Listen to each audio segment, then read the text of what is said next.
ध्यान धरत ना सत सकला कर्म जनित भवपी।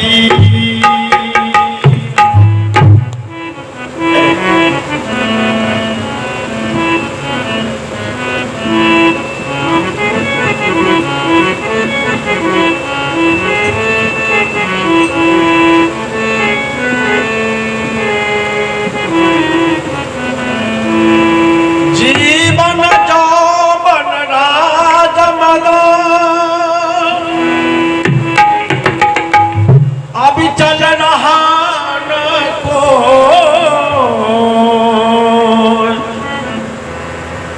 जो पल बीते सत्संग में जीवन का फल सो।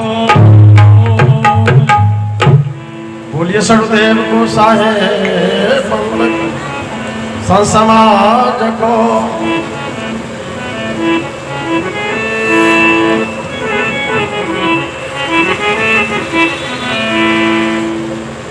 जीवन जौवन राजमद अविचल रहा न को। मानव का जीवन जवानी अवस्था और संसार के धन संपत्ति सब दिन रहने की चीज नहीं है। एक न एक दिन सब में परिवर्तन होता है। कभी बच्चे थे जवान बने बूढ़े हुए, कल का धनवान आज कंगाल बन गया है, कल का कंगाल आज धनवान बन गया है। ये परिवर्तनशील है। इसलिए जो पल बीते सत्संग में जीवन का फल सुन। सत्संग में जो क्षण जो पल बीतता है यही हमारे मानव जीवन के लिए कल्याणकारी क्षण होता है।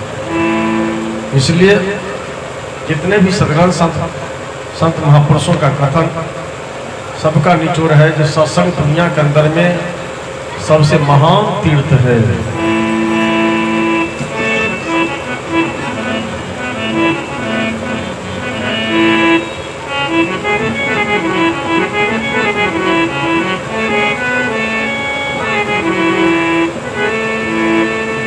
सकला दुर्मति दूर करूं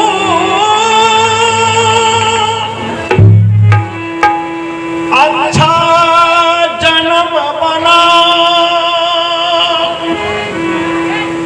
काग गगन गति छाड़ के हंस गमन चलिया।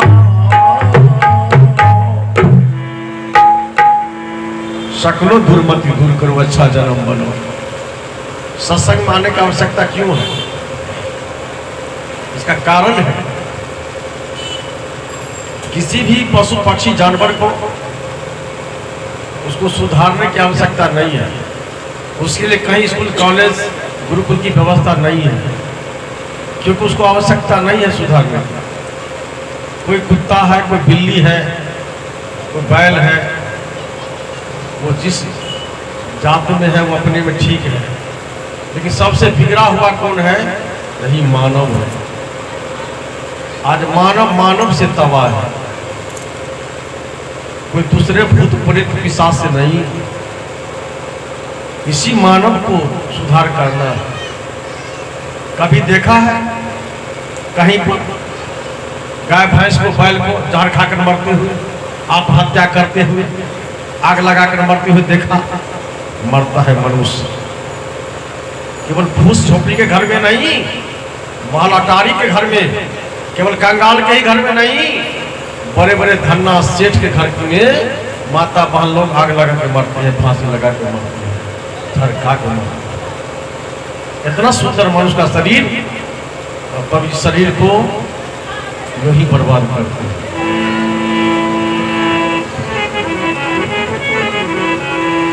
इसका कारण क्या है कि दुर्मति है।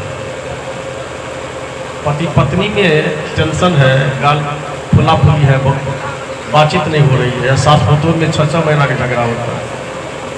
आदमी पत्नी में बरस दिन का झगड़ा होता है। एक ही आंगन में रहते, एक ही घर में रहते हैं। क्या कारण है? दुर्मति है। साहब कहते सकलो दुर्मति दूर करो, अच्छा जन्म बनो। इतना सुंदर नर्तन मिला, लेकिन जिंदगी जीने की कला नहीं जानती है। गाय भैंस बैल कुत्ता बिल्ली को देखो, भरपेट भोजन मिले न मिले बम बम करता रहता है। इस मनुष्य को क्या हो गया है? नाना प्रकार के मेवा मिष्ठान खाते हो, तरुआ भुलवा खाते हो, आलीशान मकान में रहते हो, सुंदर कपड़ा पहनते हो, फिर भी आपका मुंह लटका रहता है। चिंता से एकदम दुखी रहते हो, हमेशा टेंशन में रहते हो, नींद नहीं आती है, माथा एकदम चकराता रहता है रात में। बोलिए सदगुरुदेव की। इसका कारण है दुर्मति। दुर्मति जो सवार है, इसी कारण से सारे लोग, विश्व के लोग, संसार के लोग दुखी है। कहते हैं दुर्लभ मानुष जन्म है,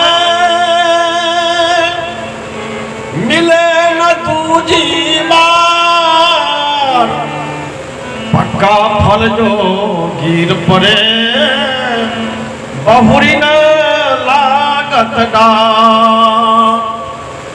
जिस तरह किसी पेड़ से पका हुआ फल गिरता है, पुनः उस डाली में नहीं लगता, उसी तरह 84 लाख योनियों में मानव सबसे महान है। अंतरिक्ष में उड़ान भरने वाला, चंद्रमा पर सैर करने वाला, समुद्र में सैर करने वाला, बागसी को बस में करने वाला, सारे देवी देवता ईश्वर भगवान को बनाने वाला, उस भगवान को बेचने वाला, सब कुछ किसके हाथ में है?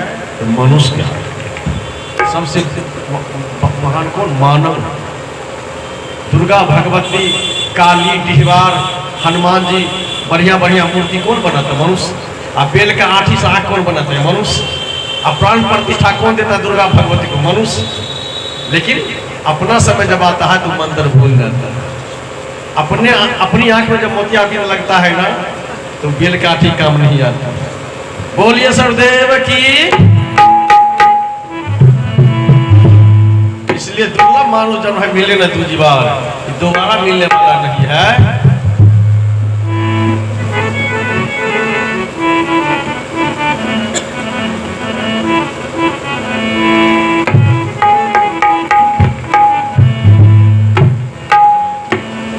ये दुर्मति दूर कैसे होगी? किसी तीर्थ में डुबकी लगाने से नहीं, मंदिर में धूप अगरबत्ती दिखाने से नहीं, किसी ग्रंथ पुराण का पाठ करने से नहीं। दुर्मति दूर कैसे होगी?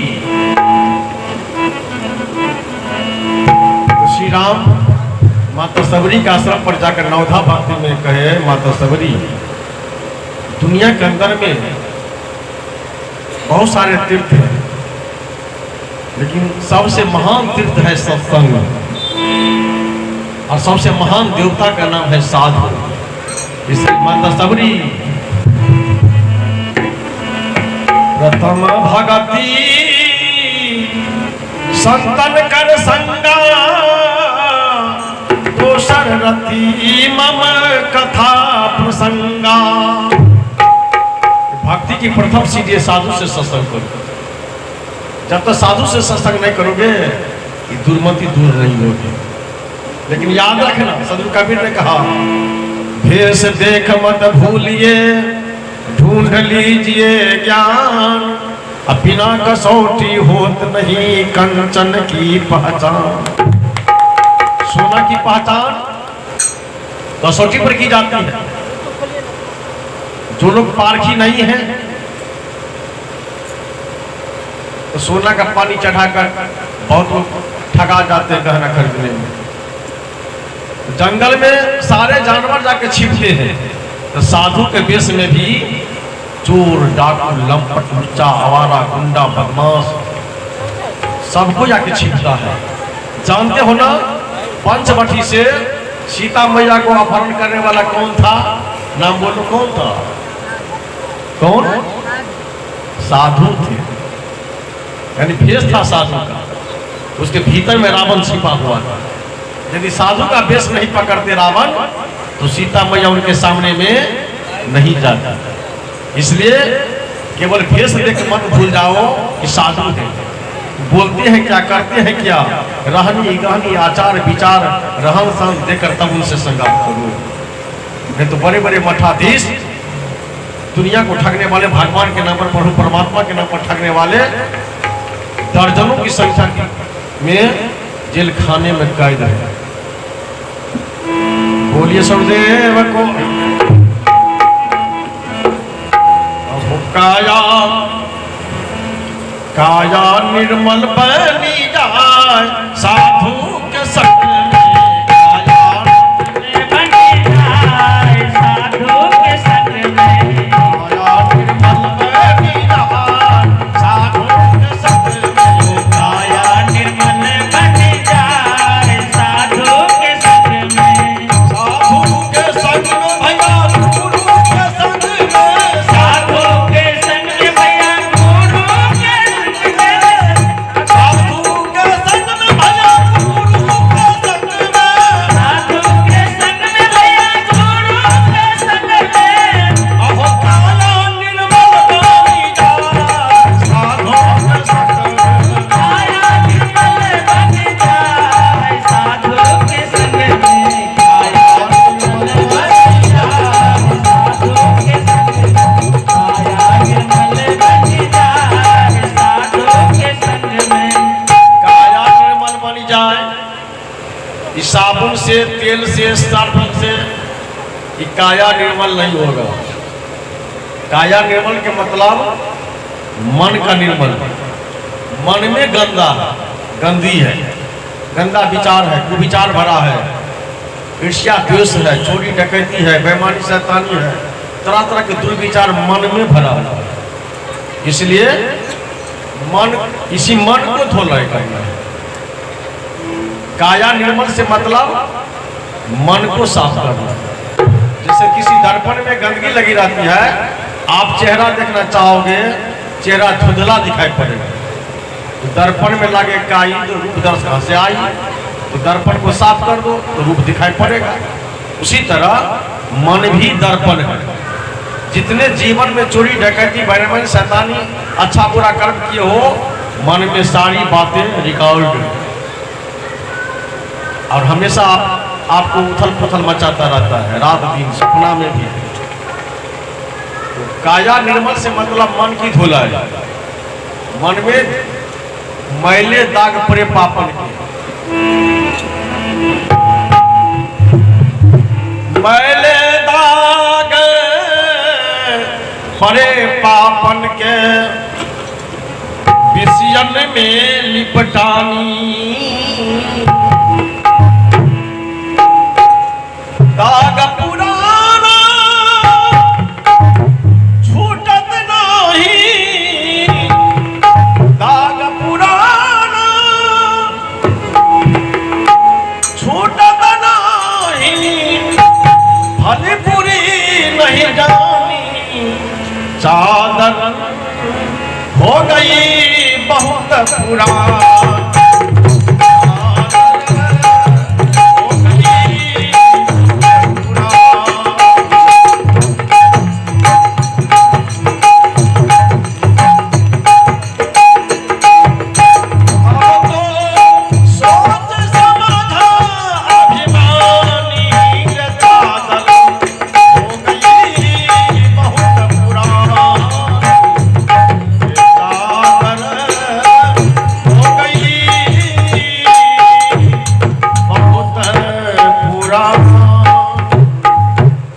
चादर बहुत पुरानी है, अनंत जोनी से इस चादर को धोते पहनते आ रहे हो।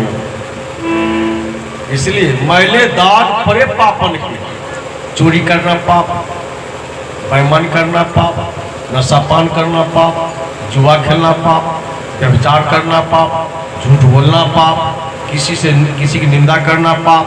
तो मैले दाग अब पड़े पापन की, विषय में लिखता है। विषय आँख का विषय रूप, कान का शब्द, नासिका का गंध, जिह्वा का स्वाद और त्वचा का स्पर्श, ये 5 विषय का दाग विषय में लिपटा। और छूटेगा कैसे?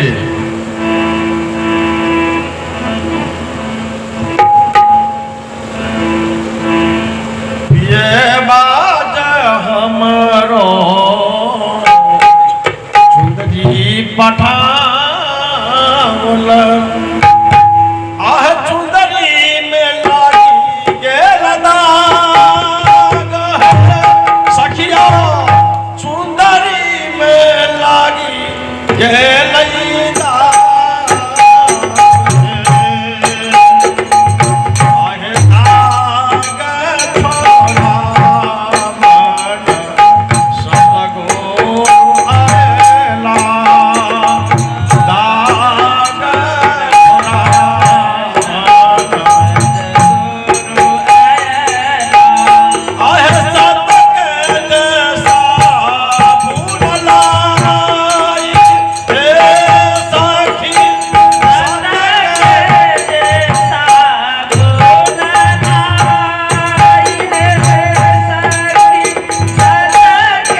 बाबा हमरो चूड़ी पठाओ।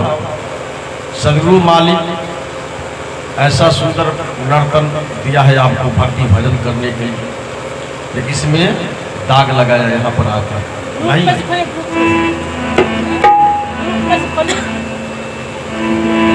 दाग को छुड़ाने के बाद सदगुरु धोबी बनकर आए, सबका साबुन लेकर। नहीं, कहाँ का धोबी है? हमारा पूरा से धोबी गोरू आएला।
निवेदन करते हैं सदगुरु, बिना आपसे चूड़ी की धुलाई हो नहीं सकती है।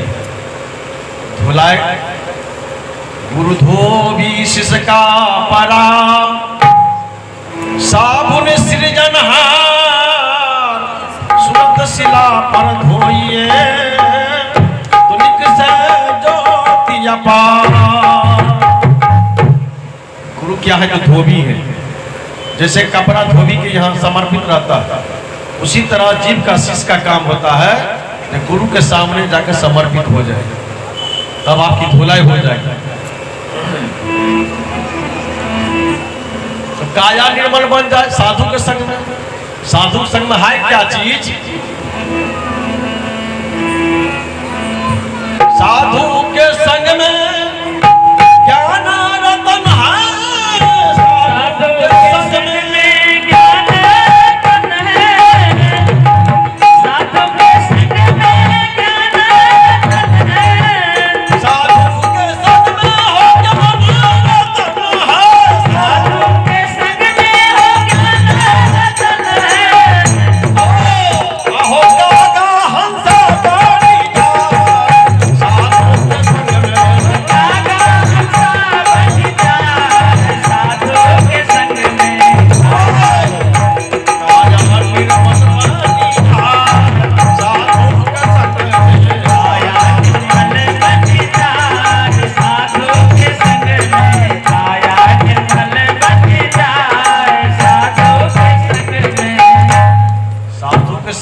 ज्ञान रतन है। जैसे सोना चांदी हीरा जवाहरात रतन है, इस रतन को चोरवा चुरा लेगा, बेटा छीन लेंगे, छूट जाएगा। लेकिन एक ऐसा रतन है जो आपके साथ जाएगा, जिसको चोर नहीं चुरा सकता, कोई बांट नहीं सकता है। क्या है? ज्ञान रतन है। ज्ञान से मतलब अपने स्वरूप को, अपने आत्मा को पहचान करना। तो साधु के संग में ज्ञान रतन है। कैसा ज्ञान रतन है? जो कौवा को हंस बना देता। कौवा को जानते हो? कौवा हंस नहीं बन सकता है। उदाहरण दिया गया है, कौवा से तात्पर्य है जिस आदमी का रहन सहन भोजन छाजन कौवा वाला है। नहीं, कौवा हंसा बन जाए। कैसे? कौवा को सबको जानते हो, सब जानते हो कौवा को। कौवा में क्या गड़बड़ी है? बोली की गड़बड़ी है। उसके लिए तो ठीक है, लेकिन अच्छा नहीं लगता है लोगों को। वो तो किसी स्कूल कॉलेज में जाकर सीखा नहीं, ट्रेनिंग ने लिया है। जैसे माँ बेटी को सिखाती है, तो ससुरा जाएगी बेटी तो ऐसे बोलना, मधुर बोलना, धीरे से बोलना। उसको तो कहीं पर ट्रेनिंग नहीं दी जाती है कौवा को, बढ़िया से बोलो, तुमको कोई पसंद नहीं करते हैं, गोला चपा मारते हैं तुम्हारी बोली को सुनकर। नहीं, एक तो देखने में भी काला कलूठा हो, अब बोली भी गुंड है, कौन पसंद करेंगे तुमको? इसलिए कौवा आता है तो गोला चपा से स्वागत किया जाता है, तो भगाओ उसको, उड़ाओ, जतरा खराब कर देगा, हटाओ उसको। तो उसकी बोली गलत है, उसके लिए ठीक है, लेकिन उससे ज्ञान शिक्षा लीजिए। हम माता बहन की, भाई बंधु की यदि बोली कौवा वाला बोल है, कौवा के जैसा यदि बोलते हैं, जिसके कारण सासों में झगड़ा जोटम जोटा होता है, पति पत्नी में झगड़ा होता है, मार पीट आदमी होता है, क्या है? बोली को लेकर। बोली के कारण क्या चुनते हैं? गोली। तलवार से भी तेज धार है बोली की। नहीं, सतगुरु कबीर ने कहा, साधु भया तो क्या भया, बोले ना ही विचार, हाथे पराई आत्मा, जीव बांध तलवार। एक ऐसी बोली बोलते हैं जो सब लोग खुश हो जाते हैं, एक ऐसी बोली बोलते सब धड़क उठते हैं। नहीं, इसलिए मधुर वचन है औषधि,